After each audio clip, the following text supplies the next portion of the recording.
know when you're in your 20s and you really want to seize the day and seize your life, so you say to yourself, I really need to go for my goals because I don't want to wake up one day and realize that life has passed me by and I'm a complete and total failure. I woke up that day like 2 years ago, and it's not that bad. It's really not. For those of you who don't know me, my name is Rob Penty. I am 49 years old. I am single. I have never been married. I am child-free, and I am unemployed. This was not the plan. So no one is born being the out-of-touch old man, but I'm on my way to being the out-of-touch old man. I'm on the path and I'm walking it. I didn't think that I would ever be the guy who didn't know that new band or that new show, and I don't know any references at all. I don't know what Euphoria is. I haven't watched Heated Rivalry. I don't even think I'm allowed to since I'm a straight guy. A quick impression of me watching the halftime Super Bowl show with Bad Bunny. Oh, all the songs are in Spanish? So, the closest I ever got to getting married was with a woman that I dated for 4 years who dumped me over the phone, met a woman, married her, and moved to Australia. Wow. Now, I don't know if you've ever dated a lesbian who secretly hated you, who moved to the other side of the planet. But that bridges the fine line between a bad breakup and message from the universe that this maybe isn't for you. And the closest I ever came to having a child is my dog. being a dog dad. My dog's name is Elby. She's a Staffordshire Terrier, and for those of you who don't know, a Staffordshire Terrier is what you call your pit bull when you want to keep your apartment. And I love her to death. I walk her everywhere, but I'm like the crazy old man in the neighborhood. She lunges at people, and I blame them. But look, like I'm a middle-aged man with a shaved head, with a rescue pit bull, with tattoos, and I think I'm a badass. But really, I'm the male version of a cat lady. That's all I am. Because look at these tattoos. This is a French press. This is a book and a pen because I like writing. That's a little ghost drinking coffee. And this is a Flower City symbol with a rose behind it. I think if I get like a tattoo of like some knitting needles, I get to join some like grandma gang or something like that. Another thing about me is today marks 600 days since I have had a drink of alcohol. Thank you all so much. As a person, that makes me feel really great. As a performer, it makes me feel like a whore. Because there's no easier way to force an audience to applaud for you than announcing your sober date. The only other one that gets more applause is the move of, and now that kooky redhead is my wife. So when I got sober, and I didn't get sober. I quit drinking. I want to say that because I went to a couple of AA meetings, and I listened to some stories, and I was like, okay, those guys got sober. I quit drinking because I was listening to people being like, oh, I needed 8 ounces of vodka every morning just to get out of bed. And another guy was like, yeah, I got left in Rikers so my friends could teach me a lesson. And I was like, yeah, man, sometimes I'd be hungover and like not even want to go to hot yoga. So you're simpatico, my friend. You can't tell war stories with Vietnam vets when all you've ever done is play paintball. But when I quit drinking, I said to myself, I looked at this picture of myself from high school and I asked myself, what did this guy want me to be when I was... Aww. I know, right? I know, it's crazy. What did that guy want me to be? And I was like look at that kid. I was a good student. I was like, when you're young, you're kind of sold this story that if you're smart and you follow the rules and you do everything right and you never get into trouble, that success will be yours. And the high school quarterback is gonna break his knee and then turn into a used car salesman and all that stuff. And we're sold this thing and I followed the rules, man. I got straight A's in all the AP classes, and I got a good score on my SATs, and all of this was just to please my parents. And off I went to Cornell University to study chemical engineering. Because what red-blooded young 18-year-old doesn't want to study petroleum purification and mass drug production and food production? And turns out sometimes the high school quarterback goes to Harvard, and then you end up almost 50 years old wearing Vans with skulls on them. They glow in the dark. But anyway, I still look at this picture, and who did this guy want me to be? I thought that I was going to be a success. And so I asked myself, where did things go wrong? So I still have this question in my mind. So like the student that I was, I turned to books. Now this is a book called Becoming You by Susie Welch. She's the widow of Jack Welch, and that means a lot to a lot of people who probably aren't in this room. And one of the things she talks about is your values and and defining what your values are and having a career that aligns with those values. And it actually kind of spoke to me because I need to define who I am. And there are a lot of them. I won't go into all of them, but there are 4 that are particularly interesting to me. And the first one that I want to talk about is it's called affluence, which just means money. How much money do you have or do you want? And it's interesting because I'm single, I'm really cost effective. All I need is my own rent, my own food, my own clothes, and since quitting drinking, I am saving so much money. It is, and like, it's good for your liver, it's really good for your bank account. And the other one is something that she calls work centrism, how much you want work to be a part of your life.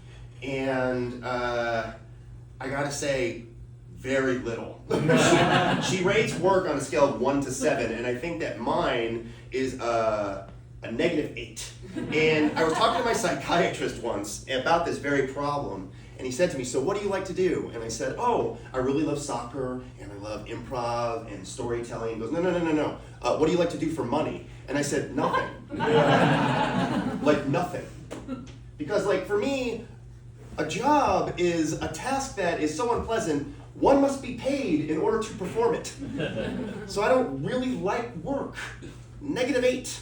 And I realize that I sort of don't fit the mold that society wants you to fit into. I know that sounds like really punk rock, but again, look at the tattoos. My version of not fitting the mold isn't so much like, man, I have to get out, I have to flee the scene, get on my hog and hit the road. Mine's more like an HR saying to me at an exit interview, have you ever thought of doing something else?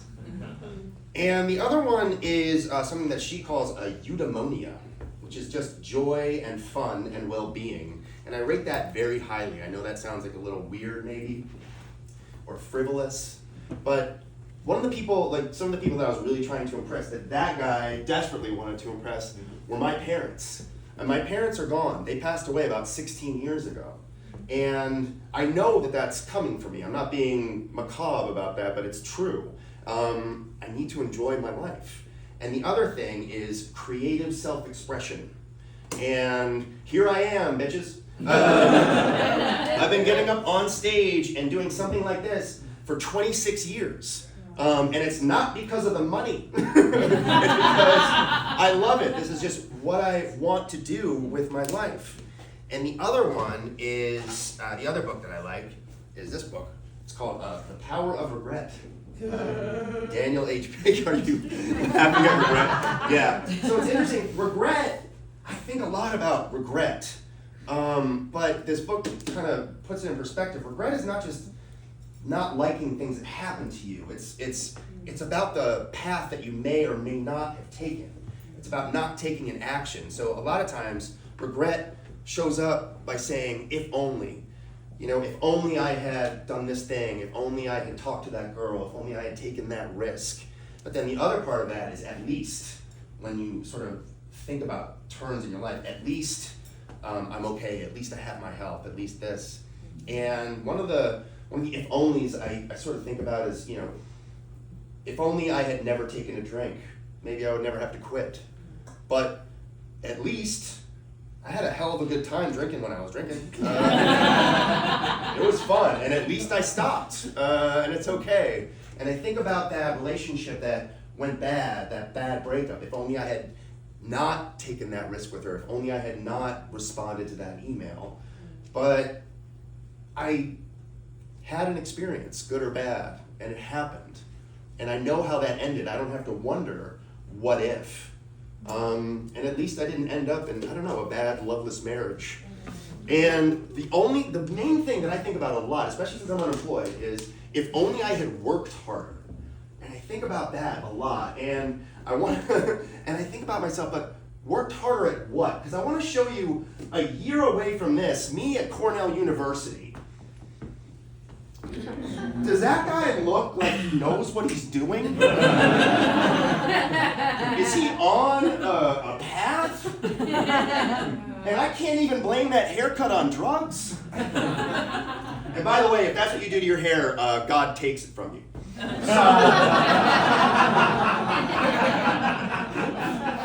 So there's like the straight A student of me, but there's also this other side of me, right? The other side is this guy, and who are this guy's heroes? One of them was Pavement, the rock band. Exactly, they're great. The band that's like so cool, they decided to never ever try. And the other thing I like is The State from MTV. A bunch of bratty NYU students who were such assholes to each other and the network that they sabotaged themselves. And then The Replacements. Yeah. Another wonderful band who literally fucked every chance at mainstream success they ever got. So slackers are who I valued. So can I really look back and say like, oh, why am I not like a CEO? No, these are my heroes, man. And then when I started working, my new hero was Peter Gibbons from Office Space. And the quote, it's not that I'm lazy, it's that I just don't care, resonated with me so hard because recently when I was trying to get a job, people have been saying, hey, do you have a portfolio site? Can you get a portfolio site over to us? And I was like, no, I can't. Because everything that I've worked on for the past 25 years of supporting myself in this city has like been deleted. It was all just marketing content. And that's all I did. So I think to myself, if only I had chosen another career, if only I had worked harder, but at least I supported myself in New York City, at least I'm here. And the other thing that this book does, this Becoming You book does, is it says, write a 6-word biography. That was like a Twitter thing. It was like a Twitter thing to just that got viral, and it's just an exercise to do. So I did that, and I tried a few. What did I come up with? The first one I came up with was let's see, what was it? Single white developer comedian likes writing. That's a little on the nose. No. Likes writing. And the other one was let's see. Drank too much, had to stop. That's a little narrow. But what I came up with was follow the rules, they didn't work. And then I wrote this show.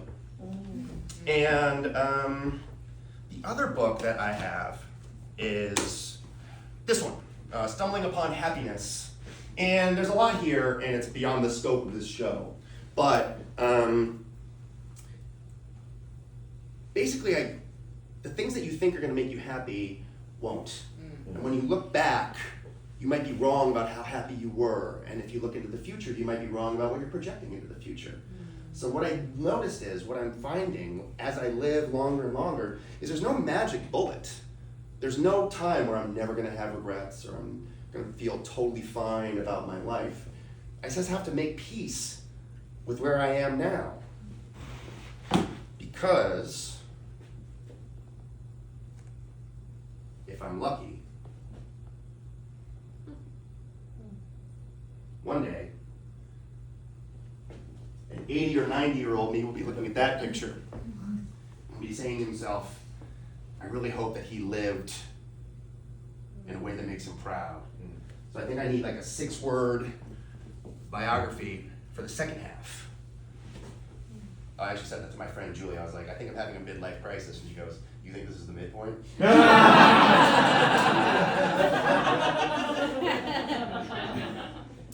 But anyway, what I came up with was, well, I'll try something now. I don't know. Just given how I've been living. I don't know. How about whatever you want, do that. That kind of sucks. And it's only 5 words. Oh, whatever. I'm working on it. Woo!